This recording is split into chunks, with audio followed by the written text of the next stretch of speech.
So we got one today that I've got, I guess you could say, a little bit of a hot take on. And as far as this goes, that is AAA video games. So IGN, actually, I'm shocked we're watching an IGN video. I wouldn't be surprised if they copyrighted me, but they said the AAA video game bubble has burst. And I don't necessarily think they're wrong, but I'm curious the reasoning that they gave for this. So we're going to go through this. I'm going to give you my opinion as we go through, just like always. The video game industry is currently in the thralls of a Max paradox. Scoville. For players, it could be argued we're in one of the greatest times for gaming. There's incredible breadth of choice across consoles, handhelds, and PCs made ever more accessible through gaming subscription services like Xbox Game Pass and PlayStation Plus. But from an industry perspective, things could not be more. I think that we are kind of in between a era where we were buying games on disc, then we switched to digitally buying games, and now we're moving more towards these subscription models, and a lot of studios don't know how to deal with that, right? Like the money, essentially, if you're putting your game on a subscription model, whatever subscription model is, they need to be paid the proper amount of money for development plus some to be able to continue with their next games. I don't think they're ready for that. More studios seem to be closing, original IPs are being scrapped mid-development, all over and the place. Legions of game developers, programmers, artists, and animators have been cut loose. To put it there's more simply, the reasons for AAA that. video game bubble has finally burst. Has it though?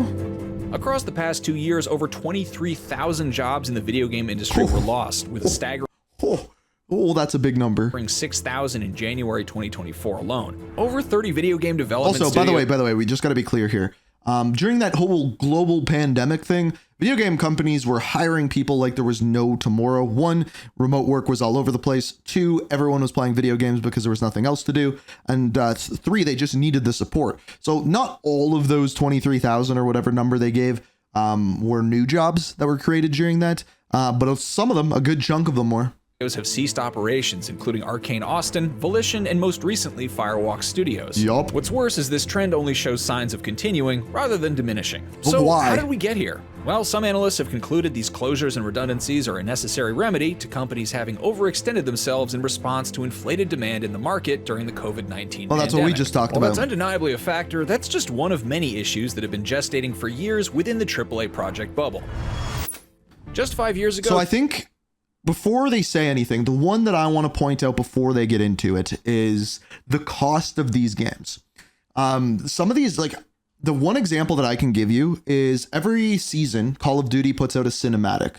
The cinematic is somewhere between 1 and 2 minutes long. And I happen to know that that costs, in the very least, high six figures to create one of those cutscenes, if not millions, for a minute-long cutscene. So you have a 4-hour-long campaign with every hour having a minute or two cutscene. Just that alone, not the gameplay, nothing else, just those cutscenes is costing tens, if not hundreds of millions of dollars just in those cutscenes. AAA projects' average budget ranged from $50 to $150 million. Today, the minimum average is $200 million. Call of Duty's new benchmark is $300 million, with Activision admitting in the Competition and Market Authority's report on AAA development that it now takes the efforts of 1.5 studios just to complete the annual Call of Duty. And I think that number is getting closer and closer towards 2, because I don't think that they are counting Warzone there, right? I would actually bet that number is closer to 2.5, because that is just talking about, for Black Ops 6, multiplayer, campaign, and zombies. And we happen to know multiplayer, Treyarch, campaign, Raven, zombies, Treyarch. And then we also have Raven and all of these other studios doing all of these background things. The only one that's not lending a helping hand is Infinity Ward. But it's far from just Call of Duty facing ballooning costs. In the same CMA report, an anonymous publisher admits that development costs for one of its franchises reached $660 million, with $550 million of marketing costs on top, which makes it a $1.2 Did you say $550 million of marketing? Holy Jesus. billion game. To put that into perspective, Minecraft, the world's best-selling video game of all time, only broke $3 billion last year, and keep in mind that's what it made since it launched way back in 2011. But it's not a live service game, right? So yeah, it might be the most played game of all time, but I don't think it's near the top earning game of all time. So keep that in mind. The other thing that you have to say there is, like, with Call of Duty, I bet you Call of Duty is $1 billion game every year, but we happen to know it's making like $3 billion a quarter or something like that. The realities of these budgets mean entire publishing houses are massively overstretched and are now desperately facing the consequences. If their developers' huge projects don't make money immediately, they gotta go. Sega's sci-fi shooter super game Hyenas was in development at Creative Assembly for 7 years. Didn't even hear about just as that. it was publicly playable for the first time via alpha testing, it was promptly canceled. The reason? Sega preemptively concluded that Hyenas couldn't make its money back. Blizzard's survival project Odyssey had a similar trajectory. Sucks. Odyssey I would have wanted been this. the studio's first new IP in 8 years, and given the market's love for games like Minecraft and Rust, such a gaming titan should have undoubtedly made waves with this project. When Microsoft acquired Activision Blizzard, though, the project was swiftly killed with little reason publicly given beyond inconveniences in switching engines to increase player count on the servers. These examples of the current AAA publishing cull reflect a deep-rooted fear to engage with anything new and original, publishers perhaps more risk-averse than ever to stray out of their established IP safety bars. But even well-known IP that could be worth millions in sales and revenue is being left to rot. I wonder if they're going to bring up Last of Us multiplayer. Despite owning Infamous, Jak and Daxter, Killzone, Resistance, and Sly Cooper, to name a few entries in PlayStation's sprawling dormant library, Sony CFO Hiroki Totoki recently claimed the company lacks enough original IP to consolidate itself as a true gaming powerhouse. I don't think that's true. That's a dumb statement. What Totoki may mean is that Sony's older catalog of library IP does not fit the mold of what every publisher has been mindlessly chasing for the better part of the decade. The next big live service money printer. And Sony has been trying for that so hard. Like, just look at Concord, for example. Like, Concord, they tried so hard to make that their next big live service thing. It's difficult to imagine much fanfare for a Sly Cooper reboot where Bentley and Murray are purchased to play, grand heists or season pass bonuses, and worlds are delivered half-baked instead of fully formed. It's undeniable that on some level the video game market has changed forever because of this live service model. New video games don't just have to compete with new rivals, but somehow find space in an increasingly crowded market. Well, that's exactly it, right? That's exactly it. You're in this space where these games cost, let's just say $500,000 to make. Like, let's just like to market and make, like, I think that's an actual pretty low number for a AAA game. But let's just say $500,000 to make. There's two options how they can earn that money back. Number one is sell enough copies to sell $500,000 worth. Or number two, they have to make a live service game where they're constantly churning in money. But if you're constantly churning in money, you're also constantly churning out development costs. Get dominated by decade-old titles like Fortnite and Grand Theft Auto Online, games which will continue to hold higher player counts than many of the best sellers of the last few years. True. But live service titles require investment of not just money, but also time to find their audience, neither of which was afforded to Firewalk Studios' Concord. The crew of Concord's North Star will never fly again. The recent fate of Concord's Firewalk Studios serves as a microcosm for the increasingly bleak outlook for the next few years in video game development. Concord was Firewalk's first game, its baby in many ways, an 8-year development bolstered by a Sony acquisition and a reported that might be part of the problem too. Of $200+ million. PlayStation reportedly believed it had the next Star Wars. Wasn't it like upwards of 400 to 600 million we're hearing now? Esque franchise on its hands. But the game struggled significantly across both its beta testing period and launch, and was soon completely shut down by Sony just weeks after it was released, with Firewalk closed for business shortly thereafter. Concord's downfall happened faster than any other failed game of the live service era. Don't joke about something like this. Just a decade earlier, though, a similar disaster was plaguing Blizzard's Diablo 3. The crippling Error 30. Yeah, that's not a similar thing. I don't think you can compare these things. And fans worldwide decreed the absolute failure to launch. Soon after, the game's real money auction house left players with a foul taste in their mouth, and Diablo 3's reputation was roasting. I played the hell out of that game, by the way. Instead of abandoning it, Blizzard repaired the game, removed the auction house, and then fundamentally upgraded and evolved it to Diablo 3 which they're trying to do with Diablo 4, expansion, by the way. finally cementing its comeback as a brilliant game.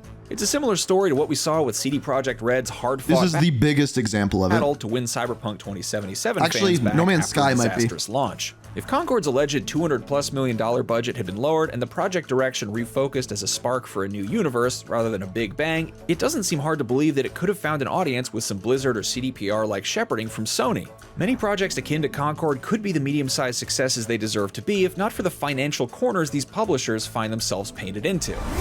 Endless rage!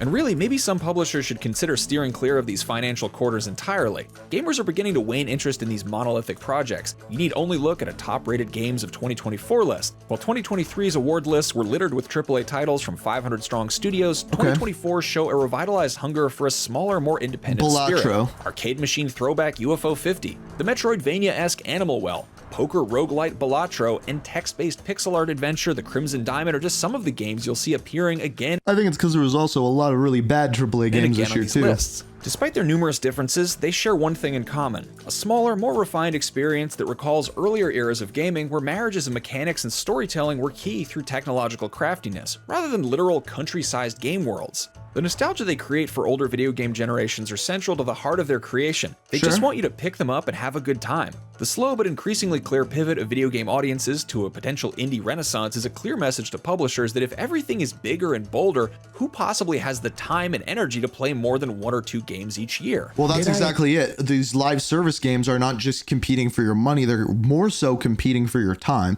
because most live service games, you're only going to have time to play one of them. And yeah, you can play one of them and then fit in these like other like 40-hour story-driven, narrative-driven games, but you can't fit in 200-hour-a-week games of live service that you're trying to complete battle passes or events or anything like that for. You just can't do it. Never tell you the definition of insanity. That's not to undercut the difficulty in getting those independent titles made, mind you. UFO 50's Mossmouth LLC team consisted of 6 developers working over many years, while both Animal Well and The Crimson Diamond share similar stories of being crafted by solo developers, Billy Basso and Julia Minamata respectively, over several years. Even a smash hit like Lethal Company started life as a one-man band developer, Zeekers, learning to develop. You can look at my favorite game of all time, Stardew Valley. It's made by one guy, took him a few years, and just crushed it, right? And now he's making another one, The Haunted Chocolatier. I want that. I need that whenever that comes out. Games on Roblox before expanding his knowledge. All of these developers put everything they had over several years of their lives into creating these games,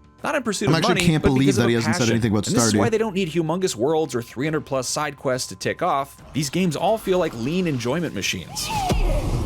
It feels like the top end of the video game industry is currently faced with 2 paths to choose from. The first is the status quo. It can continue to engorge on bigger budgets with impossibly open yet incredibly empty worlds filled with 80+ hours of content, about 10 of which have any meaning to its players, and or hopelessly pursue the live service train which left the station over 5 years ago with late passengers wondering why the money... What's the most recent live service game that's new that actually did well? The only one I can think of, well, there's 2 actually. There's 2. There's Helldivers 2 and Space Marines. Those are the only 2 I think that have kind of come out of the wet work, and I'm curious how they're doing isn't now. rolling in anymore. These All the other billion-dollar ones gambles were already could pay off, made. but it's seeming less and less likely every day. Conversely, companies could opt for a second path and take a page out of Julia Minamata, Billy Basso, and Zeekers' books, a wider breadth of projects, smaller in scope and scale, with a refined focus on gameplay mechanics, and perhaps a return to older styles of video games long dormant. Projects where developers aren't afraid to make weirder choices and take some unexpected left turns, lest they crash their $400 million ship into a mixed to decent reception and lackluster sales. Maybe The only other thing I could see them doing is trying to find a way to create as good of quality of games as are currently being made at a cheaper price, which you figure that out, you're like a trillionaire, because if you can figure out how to reduce, like how to make a GTA like game, instead of spending $1 billion, spend $100 million, just immediately you've made your company $1 billion. Like it's, but there's no way to do that. Like, what do you do that? You can't get less people to do more work and better work. It just, I don't see how that's possible. And I think a lot of people are thinking the answer to that is AI. If you can get AI to make most of your game and then just have some people polish it here or there, all of a sudden that development cost is way down. But we have seen time and time again, AI being introduced to develop games, it's not gone so well. studios, and more importantly publishers and shareholders, can remember that we used to play video games because they were fun, not because of their bigger than last year maps carpeted by denser, higher resolution grass that you walk across to finish another piece of side content that pushes you just 1 digit closer to that 100% completion. This wasn't the plan. No, it just wasn't the one we started with. Speaking of which, congratulations, you've almost 100%ed this video. What do you think needs Do I changing in get the a games trophy? industry? Do you want bigger games or more games? Sound off in the comments below. Now, like, here's the thing is I don't think really any opinion was inserted into that video whatsoever, hence why I gave so much. And as a whole, I do think this is going to be something that is amplified further and further. And it's actually one of the reasons why I think Ubisoft is failing and failing hard, is because they are trying to make these big budget games, but aren't having the support for them. I think X Defiant is a perfect example for that. They tried to compete with Call of Duty, but when Call of Duty is using a studio and a half to create all of their content, and again, I think it's more like 2 or 2.5 studios making all their content, How do you keep up with that? You have to have such a high money injection and so much content coming out so much all the time. And don't get me wrong, I would love there to be a game as good and as content rich as Call of Duty, if not better. But how do you do it? How do you have the money for that? You need such a big investment and such a big team working on it. I just don't see how that's possible. That's why these games like Fortnite, like Call of Duty, even like Apex Legends, like these games remain at the top because they just constantly have money churning into them. And they're really the only games that are able to support these live service and take up all of these people's times. And it's going to be interesting to see what happens with GTA this year, but you know it's going to be huge. Oh, and for everything gaming, you are already in the right place. IGN. All right, that is that. Let me know what you're thinking. Have you been playing more indies? Are you just stuck on one live service game? Have you been playing the big narrative-driven games that have come out? Like, let me know what you're playing, how you're working it, and I'm curious what you guys say about that one.